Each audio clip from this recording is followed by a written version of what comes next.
किसान साथियों नमस्कार। मैं हूं दशरथ धाकड़। आप सभी का स्वागत है एक और नए वीडियो में।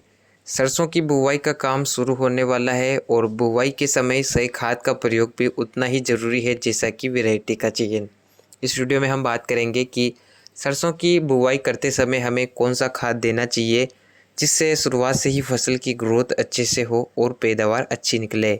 वीडियो को पूरा देखें। जो नए साथी हमारे चैनल पर नए हो चैनल को भी सब्सक्राइब कर लें। इस वीडियो को लाइक और अन्य किसानों तक भी शेयर करें। किसान भाइयों, सरसों की खेती से अधिक उत्पादन लेना चाहते हैं तो बुवाई में सही खाद देना जरूरी है, क्योंकि बुवाई में जो हम खाद देते हैं वो शुरुआत में पौधे की जड़ों तक चला जाता है।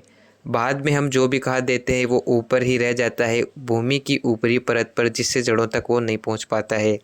बुवाई के समय पौधे को ज़रूरी पोषक तत्व मिल जाते हैं तो शुरुआत से ही फसल एकदम बढ़िया तरीके से ग्रोथ करती है, बढ़वार करती है और बाद में उत्पादन अच्छा निकलता है।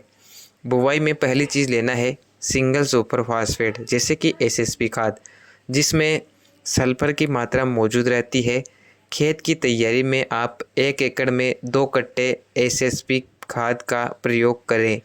इसी के साथ आपको लेना है डीएपी। डीएपी में आप देखेंगे कि 18-6-0, जिसमें नाइट्रोजन और फास्फोरस पाया जाता है। प्रति एकड़ 50 केजी डीएपी आप ले सकते हैं।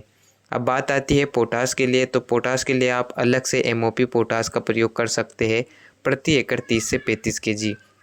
खेत की तैयारी में इन खादों का प्रयोग आपको करना है। उसके बाद खेत की तैयारी कर क्यारियाँ डलवा लेना है। अगर आप डीएपी प्रयोग नहीं करना चाहते हैं तो आप एनपीके 12-32-16 का प्रयोग कर सकते हैं, जिसमें नाइट्रोजन, फास्फोरस और पोटास की अधिकता रहती है।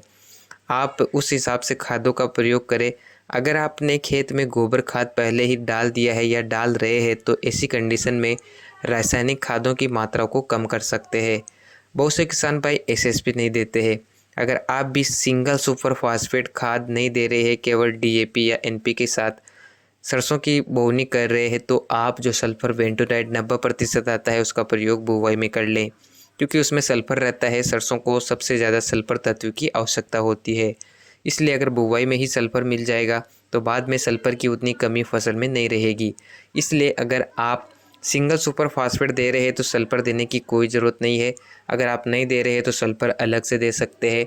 डीएपी दे रहे हैं तो अलग से पोटास देना होगा। अगर एनपीके 12-32-16 दे रहे हैं तो अलग से पोटास देने की आवश्यकता नहीं होगी।